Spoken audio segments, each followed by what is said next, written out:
So I'm going to call to order. This is the Education Committee meeting of the School Board of Upper Dublin, or the Upper Dublin School Board. Did I get this right now? And it is 6:04. So tonight we have a presentation and then a couple recommendations to talk about after that. So without further ado, our presentation tonight is on school start times and adolescent sleepiness. And it's a topic that has been in the news for in a number of different areas recently, and it's really time we start talking about it. So Dr. Yanni is going to do the presentation.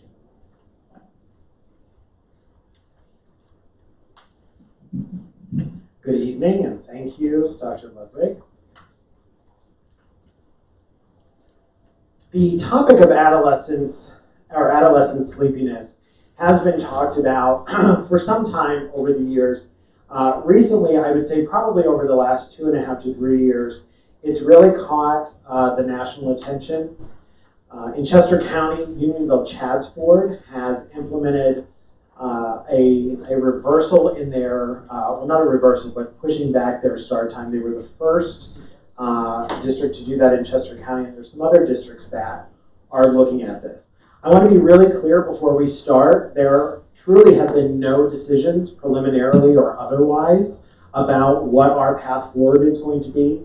But in just a few minutes, we'll talk about a Senate resolution that was passed that is actually mandating a study on this across the state, and there will be some recommendations in the next year. So to be proactive, we're starting the conversation tonight.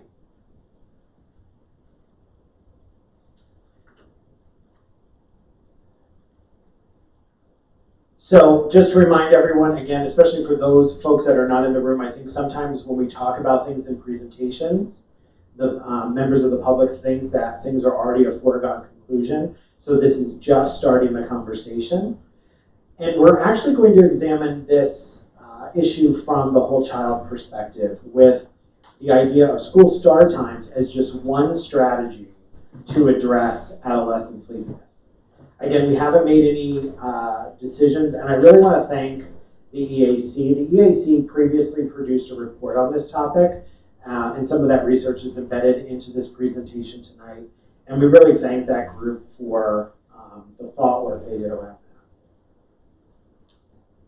So in 2016, the CDC, and I hate when presenters read, but for those of you that are sitting far from the screen, so that not getting enough sleep is common among high school students and is associated with several health risks, including being overweight, drinking alcohol, smoking tobacco, using drugs, as well as poor academic performance. Now, we know that all of those things that I just articulated, that long list, are not necessarily caused by early school start times, but early school start times could be a contributing factor to any one of those concerns.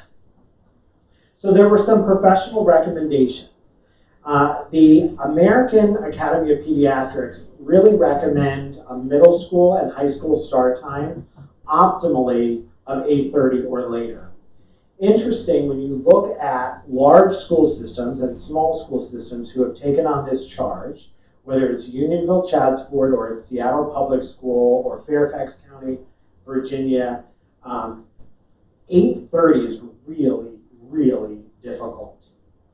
The most that people are able to achieve would be between 8 and 8:10. 8:30 creates some issues, whether it's putting elementary students out at the bus stop very, very early, or conversely, really starting the elementary day much later than it is right now. And as a caveat, as a former elementary teacher, morning time is prime real estate, right? I always taught math and writing in the morning because that's when my kids were most energized. But our state senate passed resolution 417. It was right down to the wire. It was actually Dr. Ludwig and Dr. Levinowitz and Mrs. Rothman were at PASA PSBA, and it was right down to the wire. They were trying to get enough support to pass Senate Resolution 417. And That resolution directs the Joint State Government Commission to establish an advisory committee to study this issue and then to provide some recommendations. Now, many times when things leave the local level and they go to the state level, they go into a vacuum. But this, for whatever reason, is not going into a vacuum. This issue or this topic keeps having a resurgence. So every time we think we haven't heard about school start times in a while, all of a sudden we hear about them again.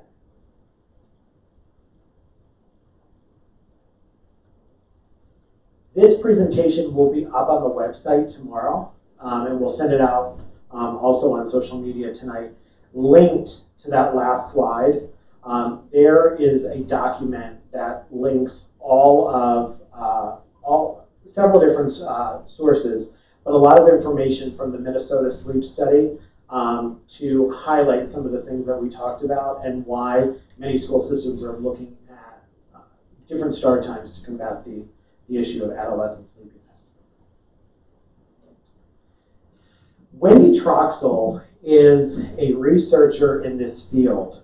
I'm going to show part of this presentation tonight. Wendy Troxel has spoken at several venues. We were trying to attempt a group of districts to bring her to our region. She's from the University of Pittsburgh, and she really has become one of the front runners, the people at the forefront, really pushing this issue. As you can imagine, for every point that Dr. Troxel brings up, obviously people can bring up counterpoints, but I did want to take just a few minutes and take a look at this brief talk.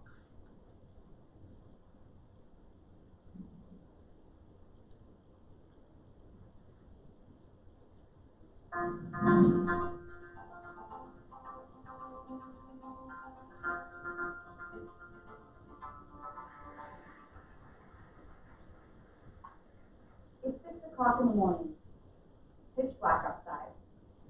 My 14-year-old son is fast asleep in his bed, sleeping a restless, deep sleep for a teenager.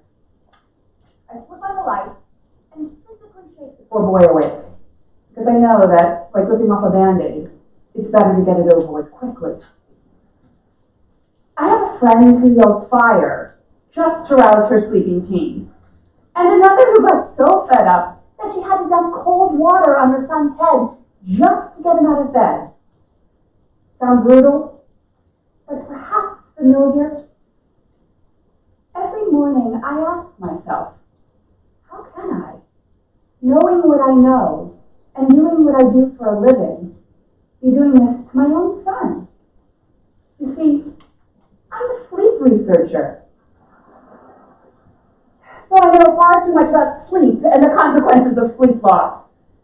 I know that I'm depriving my son of the sleep he desperately needs as a rapidly growing teenager.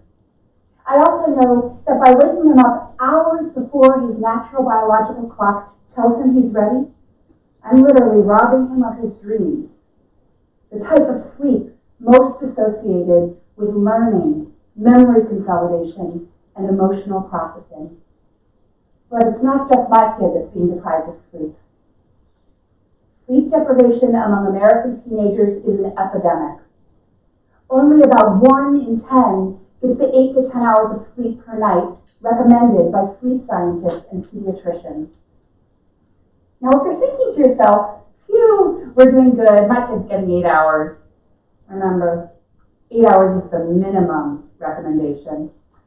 You're barely passing. 8 hours is kind of like getting C on your report card. There are many factors contributing to this epidemic, but a major factor preventing teens from getting the sleep they need is actually a matter of public policy, not hormones, social lives, or Snapchat.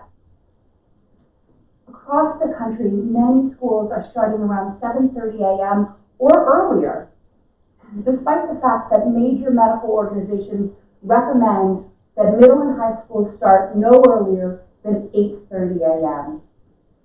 These early start policies have a direct effect on how much, or really how little, sleep American teenagers are getting. They're also pitting teenagers and their parents in a fundamentally unwinnable fight against their own bodies. Around the time of puberty, teenagers experience a delay in their biological clock, which determines when we feel most awake and when we feel most sleepy.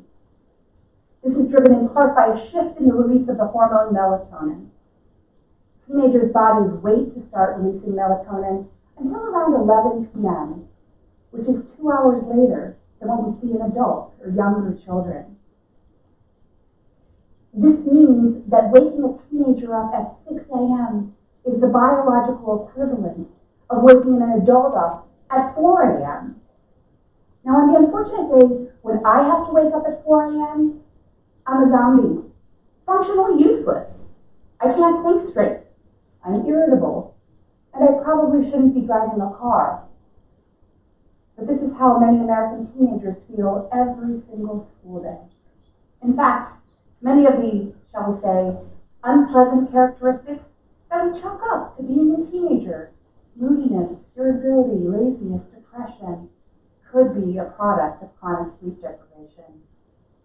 For many teens battling chronic sleep loss, their go-to strategy to compensate is consuming large quantities of caffeine in the form of venti frappuccinos or energy drinks and shots. So essentially, we've got an entire population of tired but wired youth. Advocates of sleep-friendly start times know that adolescence is a period of dramatic brain development, particularly in the parts of the brain that are responsible for those higher-order thinking processes, including reasoning, problem-solving, and good judgment. In other words, the very type of brain activity that's responsible for reining in those impulsive and often risky behaviors that are so characteristic of adolescence and that are so terrifying to us parents of teenagers. They know that, like the rest of us, when teenagers don't get the sleep they need, their brains, their bodies, and behaviors suffer with both immediate and lasting effects. They can't concentrate. Their attention plummets. And many will even show behavioral signs that mimic ADHD. But the consequences of teen sleep loss go well beyond the classroom, sadly contributing to many of the mental health problems that skyrocket during adolescence, including substance use, depression, and suicide. In our work with teens from LA Unified School District, we found that teens with sleep problems were 55% more likely to have used alcohol in the past month. In another study with over 30,000 high school students, they found that for each hour of lost sleep, there was a 38% increase in feeling sad or hopeless, and a 58% increase in teen suicide attempts. And if that's not enough, teens who skimp out on sleep are at increased risk for a host of physical health problems that plague our country, including obesity, heart disease, and diabetes. Then there's the risk of putting a sleep-deprived teen with a newly minted driver's license behind the wheel. Studies have shown that getting 5 hours or less of sleep per night is the equivalent of driving with a blood alcohol content above the legal limit.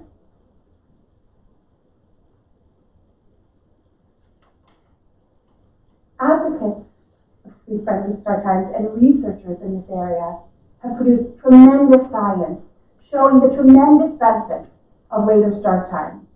The findings are unequivocal, and as a sleep scientist, I rarely get to speak with that kind of certainty. Teens from districts with later start times get more sleep. To the naysayers who may think that if schools start later, teens will just stay up later. The truth is, their bedtimes stay the same, but their wake-up times get extended, resulting in more sleep. They're more likely to show up for school. School absences dropped by 25% in one district, and they're less likely to drop out. Not surprisingly, they do better academically. So this has real implications for reducing the achievement gap. Standardized test scores in math and reading go up by 2 to 3 percentage points. That's as powerful as reducing class sizes by 1/3 fewer students, or replacing a so-so teacher in the classroom with a truly outstanding one. Their mental and physical health improves. And even if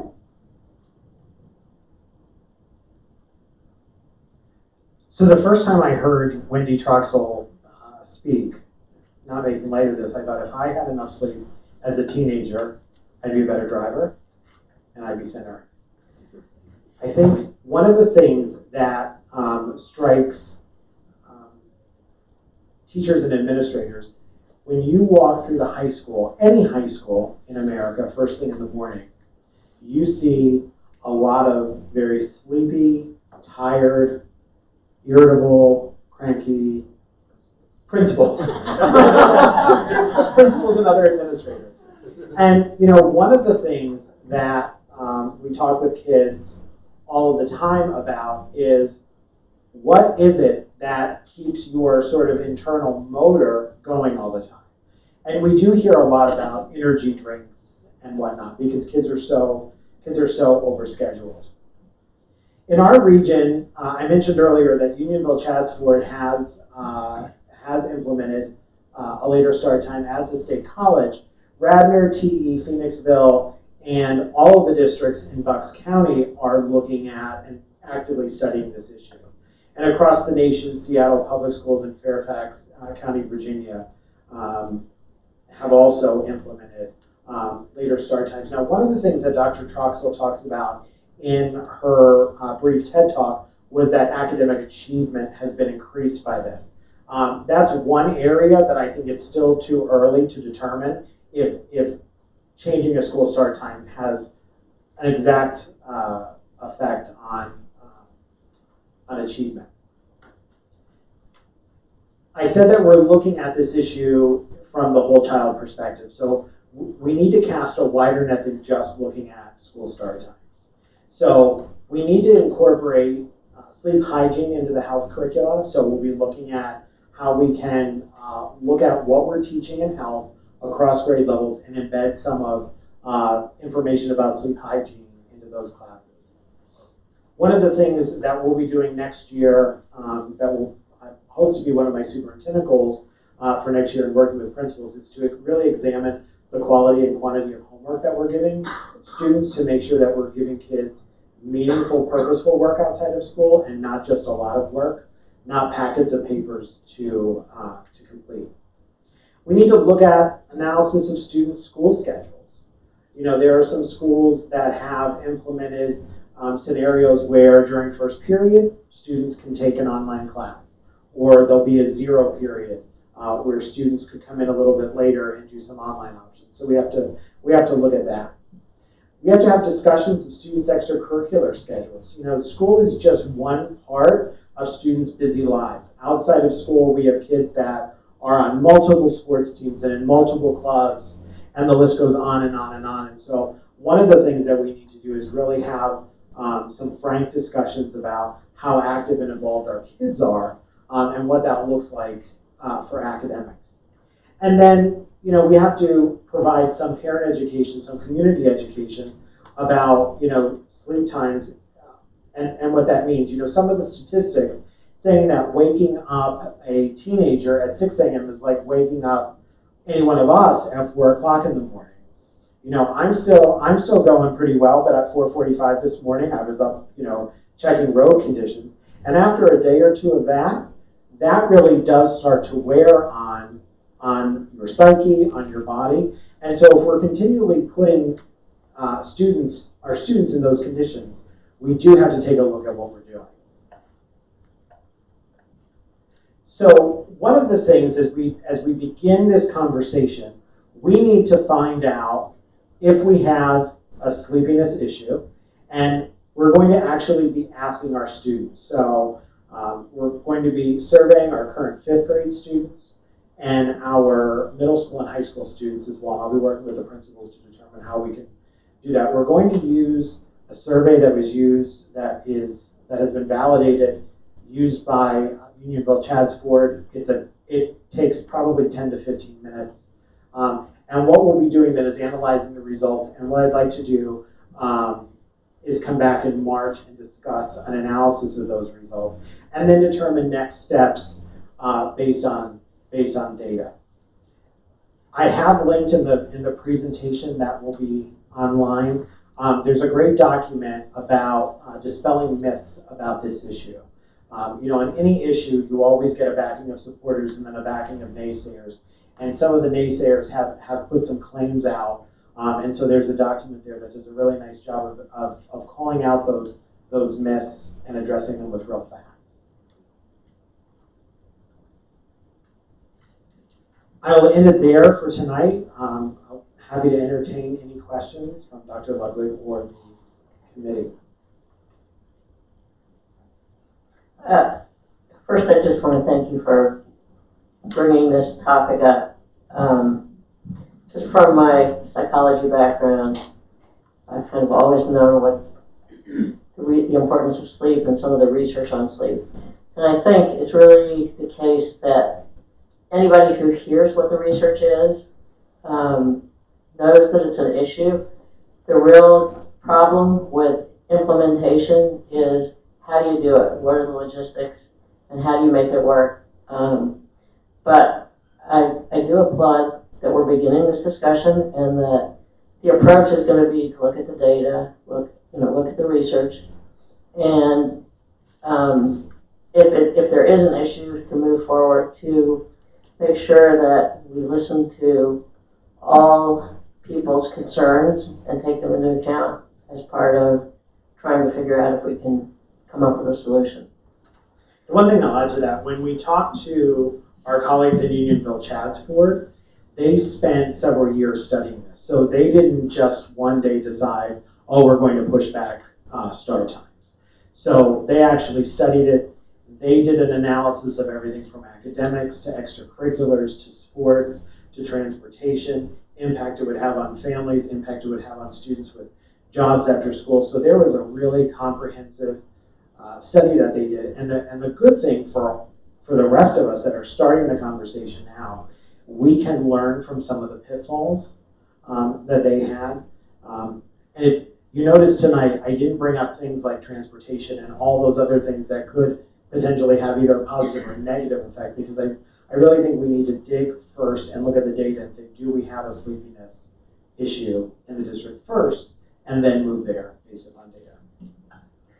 One other point I want to make, then I'm going to open it up for everyone else to make comments, is that when the EAC studied this, they really looked at a very narrow question, which was, can you improve academic performance by changing start times? Unionville Chadsford and many other people think that the most important component of this is student health and well-being. It is not trying to change academic performance. And if you make the argument that Upper Dublin is already a pretty high-performing district, then why do we need to improve our performance? And that's not necessarily the reason to be looking at this. So with that, do either of you you three on the education committee have comments or questions? First off, I would just say, as a parent of two teenagers, I could agree with the fact that I think a later start time would be helpful for them. They were disappointed today that they didn't get the 2-hour delay that they were hoping for. I tried, I really did. With that said, I'm curious, the Bucks County schools that you mentioned, is that something collaboratively that they're looking at, not just the one school? When I think about implementation, whereas Chadsworth and all these other schools are doing it individually, I do think if you can affect more of a region where they're buying in together to the vision and the idea that this would be something beneficial for all students, that would be helpful. I would also be curious to see if school boards, in the same reason, would be able to link arms and see if that's something that would be a stronger voice, not only locally, but again to even the state as they're considering it as well. So to answer the first part of your question, all 13 districts in Bucks County, as a collective, that joint superintendent group, they are looking at this issue and what it looks like in Central Bucks versus what it would look like in a very small district like Bristol Borough or Morrisville. And one of the things, we're going to be doing some cross collaboration. Several of us will be attending not only the Montgomery County Superintendent's meeting, but the Bucks County meeting, so that we are kept apprised of what they're doing. in terms of boards working together, one of the things that we've been talking about as a superintendent's group in the intermediate unit is to have a forum where we can discuss some hot topics and bring several board members so that we can have some conversations, about some of the big issues that are ahead of us. This may be one of them that we can see if there's an appetite to discuss it on a broader level. Yeah, thanks for bringing this up. I think the distinction between academics and student well-being, I think, is important to recognize. What is it really that we want to address? I know there's also a group of, certainly in high school here, who gets up way earlier for their athletics activities. And as a group, I think they're doing well. Maybe there's something there that's worth looking at. And I think the other piece is, what is really the thing we want to address? Because there are other things like scheduling, school year length, and things like that all come into this mix. And I wouldn't want to just focus on one specific item. Right.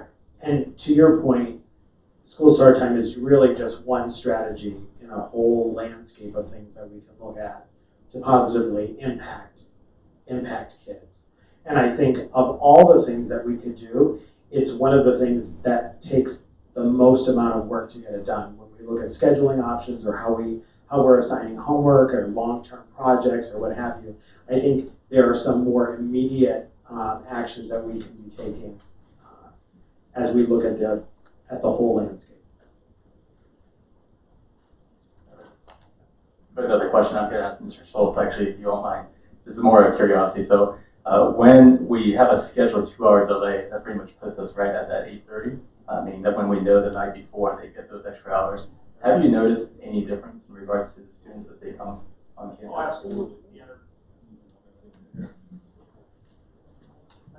Sure, the energy and everything like that is better. If we have a quirk in the schedule where afternoon classes meet in the morning and morning classes meet in the afternoon, you get the same kind of sense for your afternoon classes.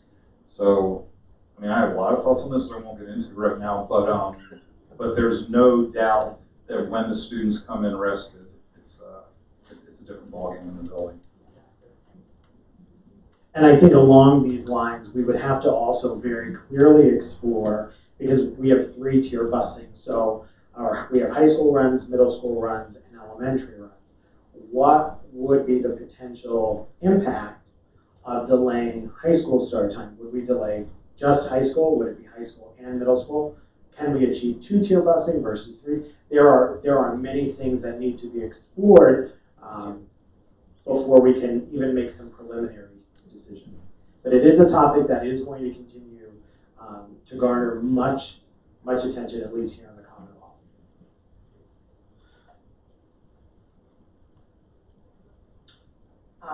I think this is a really helpful topic. One of the things that you mentioned was sort of the curriculum angle and putting more information about sleep hygiene into the health curriculum. I think that's a great idea. I also think that there's a piece of that health and development around a child's brain development and their own understanding that at that time we are also going through a lot of cognitive changes and judgment's not always great, making a decision to go to bed versus staying up and doing other things. So just as a consideration potentially to that. And I'm also curious, would we consider at some point potentially engaging some colleges and universities in a conversation around are their expectations of our students realistic? Because if we need to send children to them that have sports and music and theater and academic this and that, I mean, there are really only so many hours of the day, and it seems like it's not just a mindset shift that has to happen here. It may need to happen there as well. To your last point, Mrs. Franczyk, for the last several years, superintendent groups have tried to get admissions officers out to talk to high school administration and high school teachers about what they're really looking for. Many colleges and universities are not willing to come out and talk about that. Not just here in Upper Dublin, but when I've talked to students in previous districts, the number one stressor is getting into a good college. And when you really dig down, where is that pressure coming from? It's not necessarily coming from parents. It's not necessarily coming from school. It's coming from the perception of what it takes to get into the university or college that they want to go to. And it's a very competitive process. And trying to break into that circle of admissions officers and counselors to have some really frank conversations has proven to be difficult, but we just keep, it's like water. We just keep going back at it time and time again. And finally, we'll ask enough that they will engage in those conversations with us.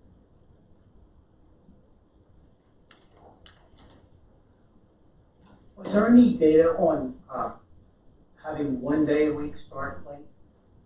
I mean, when I went to high school, every Wednesday we started 2 hours late. Although everybody walked to school when I went to high school, so there was no transportation. I'll go both ways.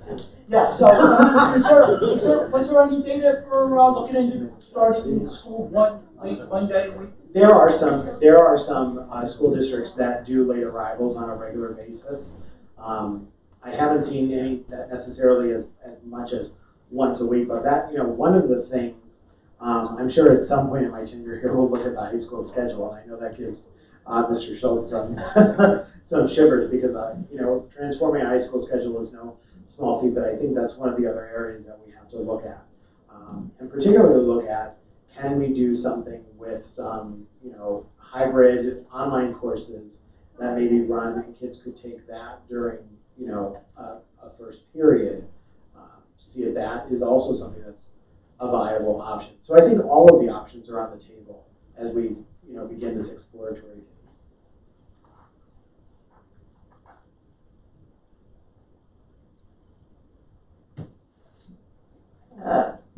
We have a couple other things on the agenda, but maybe we should take community questions now about this topic while we're still on it. 4-minute rules in effect. As if my notes aren't messed up enough as it is. Okay, so Jenny Patella, Amler. I assume, so the EIC, which I think it would have been nice also to maybe see their report maybe in one of those town halls that we've discussed working on, because I think they came up with a lot of information. I understand their question was limited, but there was a naysayer that went into it as a naysayer and then came out with it and was like, wait, the cost involved for 1 hour, a lot of time and effort going into 1 hour difference. A 2-hour delay is 2 hours, not 1 hour. And what was interesting is that when we're asking those questions of the students, I think we have to be careful how we ask them, because when a couple of people asked their teenagers, would you like to start later? The answer was, absolutely, I want to start later. But you have to go now an hour later. They're like, oh wait, no, I want to get out still 2:15. They kind of like that 2:15.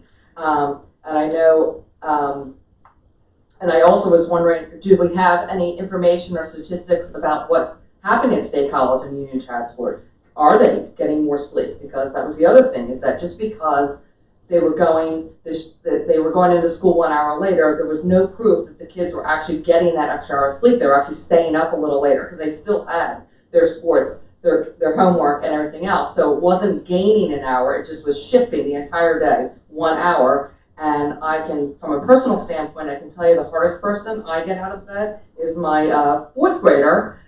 Is late almost every single day at Fort Washington Elementary School, and I would hate to have to get her up at 7:30 in the morning because she's a nightmare. Anyway, so everyone's life is different and their kids are different, and Lord knows we all need some more sleep. I only slept 4 hours last night. So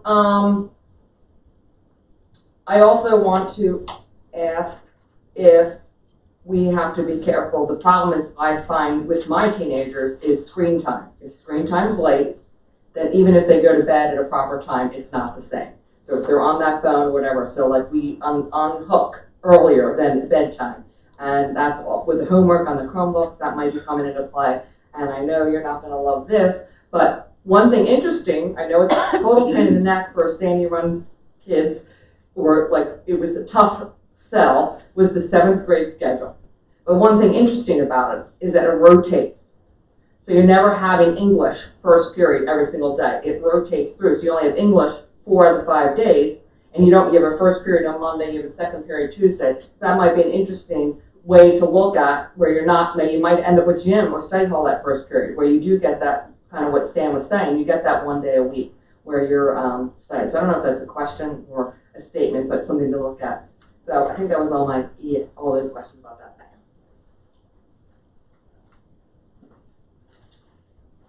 Jen Cousins, Fort Washington. I'm just wondering if we can charge the EAC with going back to do a little more research on some of the other topics instead of just that one limited question.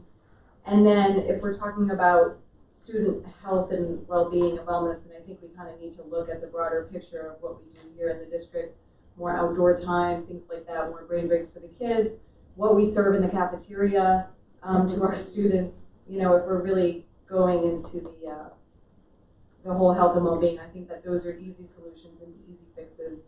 And then I'm assuming if we are talking about later start times, that's like teacher contract issues and things of that nature. So I don't know if anyone's even talked to teachers about this at all. I'm just curious.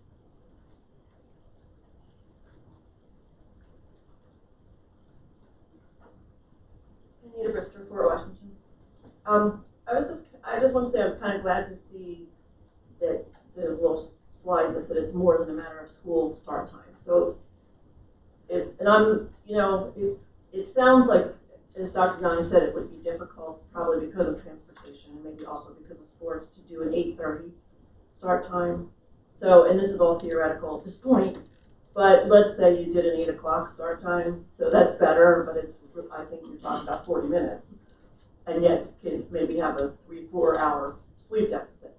But what I'm glad to see, because this is what I was thinking about, and my kids, as most people know, are older, they're young adults, mature now, young, mature adults. Some days they're mature.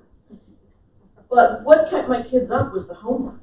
Okay, well, it wasn't just the homework. It was the homework and the activities and sports. Okay, and in some cases where kids aren't doing sports, I can tell you that most kids in this district are doing something. My daughter was not doing a lot of sports. She did some in middle school, not high school, but she did 12 years of dance, which is a commitment in and of itself. And yes, we all, as families and kids, we choose these things. But I think one thing that is good that could come out of this, no matter how you go on the start time, is what I saw as a problem as a parent started in the high school, as much as I loved the high school, because that's where the homework, in middle school you've got teams, and the teachers are very well aware, or they seem to be pretty well aware, of the overall homework picture, because they talk to the other teachers on the team. In the high school, it seems a little more difficult. How would an English teacher know what a science teacher is giving? So I don't have the answer how to solve that, because it's not a team situation. But I'm just saying, it was not unusual at all for my kids to have a solid 4 hours of homework. And they weren't stupid kids, but that's a lot of homework. So I think you have to, if that's still a problem, unless it's completely changed, I think that's something worth looking at. And I don't have the answer how to solve it, because the teachers would have to talk to other teachers, but since it's not a team approach, not really sure how that happens. All right, that's it.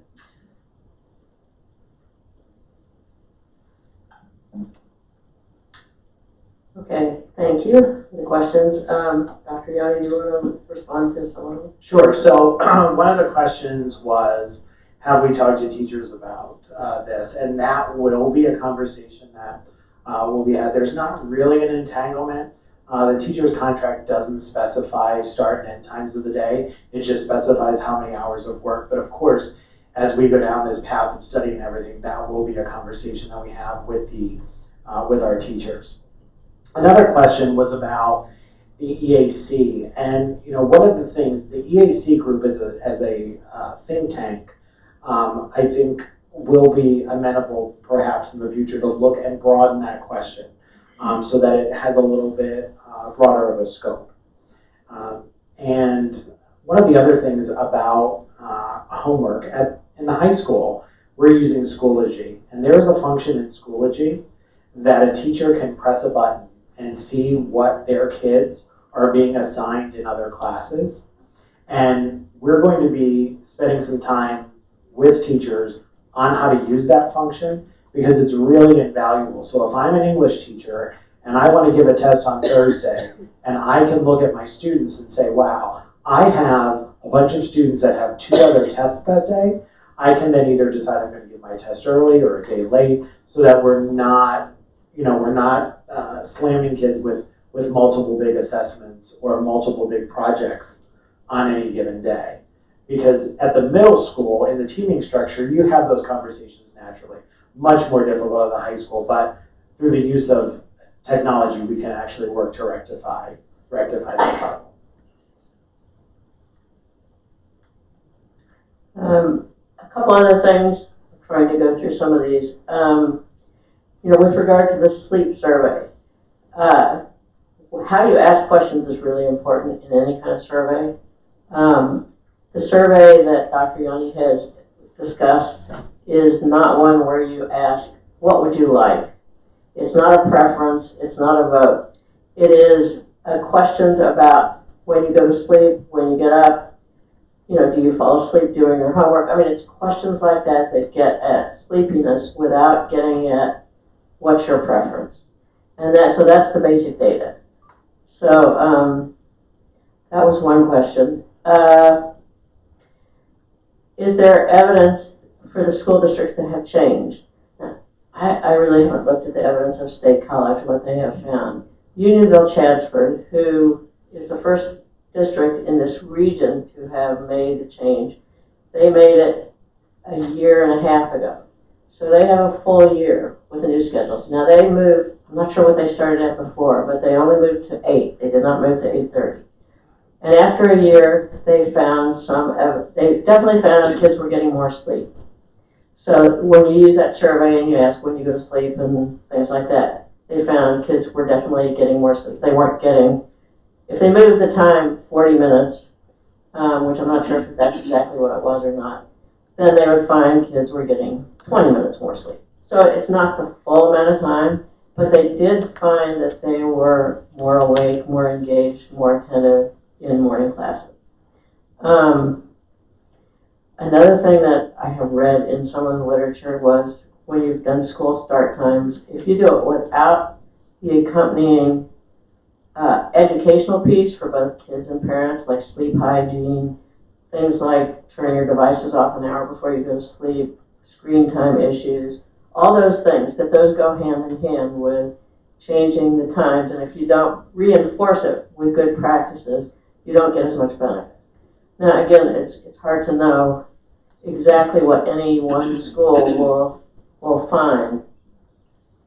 The rotating schedule is a good idea, so that that you don't have the same schedule, same class early in the morning. Let's see, what else? I think that's most of the issues.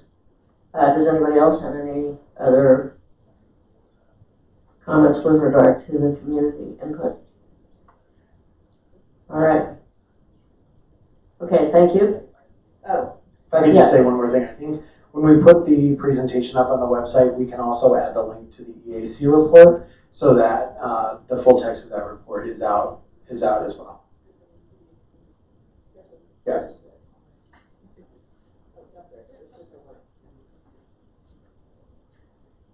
All right, now back to our 2 recommendations. One is on student activities, one is on conferences. So each one of those, let's start with student activities, which is field trips. I don't know that we have to go through every one of them. Is there anything of particular importance to point out, either Dr. Yanni or Dr. Miner? I don't know. You know of any of them? Does anybody have questions?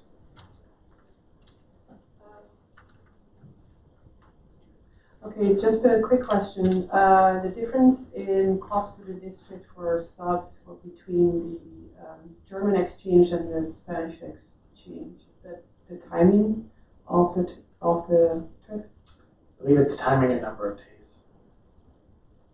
And maybe additionally number of staff involved. So I think I remember this from a past year when we had some questions about that. That the Spanish trip could not, I mean, the German exchange, the students from here go there in June. So it's after school, and we talked about whether there was any way to move the Spanish exchange so that it did not cover a big school period. And based on their schedules, if I remember correctly, the answer was there was no real way to schedule it outside of our school year. So I think that accounts for the differences. And That's exactly right. We tried again, and there is no way to move that so that our students are not missing as much school. any other questions, Mr. Rossi? Yes, it also looks like there's 3 teachers going for the German versus 2 for the Spanish. Right? That could contribute to the cost too. And that's the other way around. So it may be that there are only, I don't know the number of students, 20 versus 25. That's probably why there's a difference in the number of chaperones. I'm looking at the other costs, sorry. Anything else?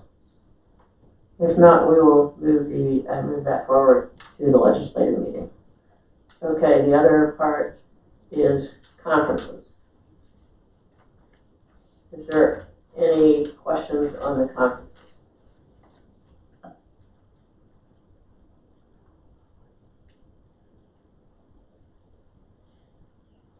If not, we will move that forward also.